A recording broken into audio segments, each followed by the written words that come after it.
Hello friends, কেমন আছো তোমরা সবাই? আমি পয়লা বৈশাখ উপলক্ষে চলে গেছিলাম একটু শপিং মলে শপিং করতে। চলো তোমাদের সাথে সেটাই শেয়ার করব। আমি চলে গেলাম ওপরে দোতলায়, যেহেতু নিচে তেমন কিছুই ছিল না মেয়েদের ড্রেস, তাই ওপরে দোতলায় চলে গেলাম।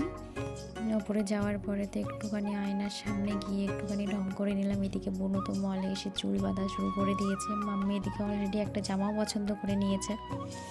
আরও আমি এবার পছন্দ করতে শুরু করলাম, দেখি কোনটা পছন্দ হয়। কিন্তু জানো তো, অনেক শপিং করেছি, কিন্তু শরীর খারাপের জন্য কিচ্ছু দেখাতে পারিনি। অবশ্যই বাড়ি এসে দেখিয়ে দেবো।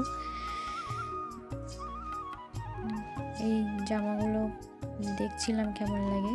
মোট দুখানা মলে গেছিলাম, তবু দুটো মল দেখাতে পারিনি, একটা মলে শেয়ার করছি। তারপরে একটু ডাব খেয়ে নিলাম, পেটে ব্যথা করছিলো, শরীরটা খারাপ ছিল। পাপাই দেখে ডাব বেচে দিচ্ছে কোনটা, আর ওই দোকানদার তো কেটে দিচ্ছে দারুণ ডাব। এদিকে বোনও ক্যামেরা করছে। তারপরে একটু চলে গেছিলাম পার্কে।